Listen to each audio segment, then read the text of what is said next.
Tahu nggak? Ada satu perusahaan yang mana dia itu udah didukung sama Sony dan juga Warner Bros. Tapi malah bangkrut cuma dalam waktu 5 tahun. Nah, di video ini aku bakal membahas gimana kegagalan dari satu perusahaan digital yang pernah masuk ke Indonesia dari sudut pandang strategi internasional. Mungkin kita semua udah nggak asing sama satu perusahaan ini, dan perusahaan ini adalah Hook Digital. Jadi, Hook itu merupakan platform streaming yang berasal dari Singapura dan berdiri pada tahun 2015 lalu. Nah, akhirnya mereka memutuskan nih untuk masuk ke Indonesia dan kerjasama sama Telkomsel buat dapetin banyak pengguna lewat paket bundlingnya mereka. Nah, paket bundlingnya itu kayak gimana sih? Jadi mereka bikin paket bundling yang dimana sistemnya orang-orang itu bisa nonton Hook lewat paket internet. Lalu dari sisi internalnya, Hook ini itu sebenarnya udah kuat banget. Kenapa? Karena mereka didukung sama perusahaan-perusahaan besar. Kayak yang pertama ada Singtel, yang kedua ada Sony, yang ketiga ada Warner Bros. Jadi mereka tuh udah punya akses ke ribuan konten Hollywood yang premium. Selain itu, mereka juga punya fitur offline viewing yang cocok banget di Indonesia karena koneksi internet pada saat itu belum merata. Tapi yang jadi masalah, mereka itu kurang investasi di konten lokal. Padahal di Asia sendiri, terutama di Indonesia, preferensi penonton itu lebih condong ke konten lokal atau Asia, kayak drama Korea dan juga anime. Selain itu, model bisnis mereka itu full subscription alias berbayar bulanan. Sementara masyarakat pada saat itu, ya lebih terutama masyarakat Indonesia, itu masih terbiasa dengan konsumsi konten gratis seperti dari TV dan sebagainya.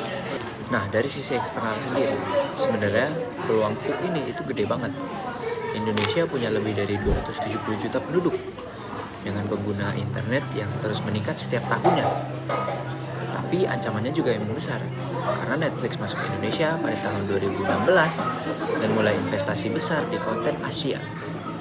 Selain itu, ada platform lokal juga, kayak video dan juga YouTube yang gratis dan jadi pilihan utama buat banyak orang.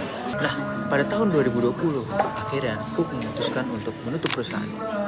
Tapi itu semua nggak tiba-tiba, karena tanda-tanda kegagalan itu udah mulai kelihatan pada sekitar tahun 2017. Walaupun pada saat itu jumlah user mereka meningkat, tapi sebagian besar itu cuma user trial dari bundling Telkomsel tadi aja.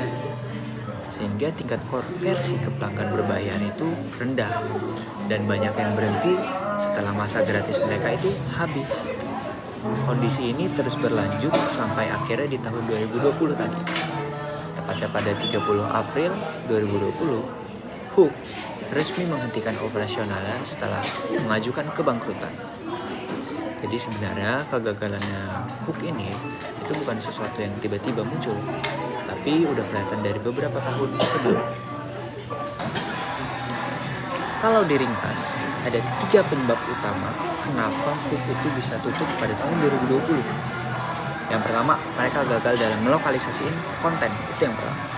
Dan yang kedua, model bisnis subscription itu kurang sesuai dengan daya beli dan kebiasaan pasar Indonesia pada masa itu. Yang ketiga, mereka itu kalah cepat adaptasi dibandingin Netflix yang lebih agresif, terutama dalam produksi konten lokal mereka. Jadi walaupun modalnya si Hook ini sudah besar banget, disupport sana sini sama perusahaan gede juga, mereka tetap kalah di strategi mereka. Nah, dari kasus tadi ada beberapa pelajaran penting dalam strategi internasional. Yang pertama, kalau misalnya kita mau menempatkan posisi sebagai Hook, lokalisasi itu bukan lagi sebuah pilihan, tapi merupakan keharusan. Karena perusahaan global itu nggak bisa kalau misalnya kita cuma masuk ke perusahaan atau pasar baru dengan produk yang sama tanpa nyesuaiin dengan preferensi lokal. Di Indonesia sendiri, penonton lebih suka konten Asia atau lokal, tapi Hook malah terlalu fokus ke konten Hollywood. Itu artinya Hook sendiri belum bisa menyesuaikan dengan pasar yang baru dia masukin. Lalu yang kedua, model bisnis itu harus sesuai dengan kondisi pasar. Kalau dari kasus Hook ini, mereka pakai model subscription berbayar. Padahal apa? Sebagian besar masyarakat Indonesia itu masih terbiasa konsumsi konten gratis. Kayak yang tadi udah dijelasin, dari TV, ada YouTube juga. Sementara kompetitor lain itu mulai pakai model freemium atau berbasis iklan yang malah lebih fleksibel. Tapi dari Hook sendiri masih netapin dengan kokohnya, dia memutuskan untuk pakai metode subscription. Itu malah bikin dia nggak nyesuaiin sama pasar. Lalu yang ketiga, perusahaan itu harus punya kemampuan adaptasi yang cepat. Di industri digital sendiri, perubahan itu cepat banget. Netflix bisa langsung pivot ke konten lokal dan investasi besar. Sementara Hook itu cenderung lambat. Kenapa? Karena struktur organisasinya dari Hook sendiri itu kelihatan kompleks. Jadi dari sini bisa kita lihat kalau misalnya punya modal besar aja itu belum cukup sama sekali. Yang lebih penting adalah seberapa cepat dan tepatnya perusahaan itu membaca pasar dan beradaptasi dengan perubahan. Karena percuma kita punya modal gede kalau kita tidak bisa beradaptasi.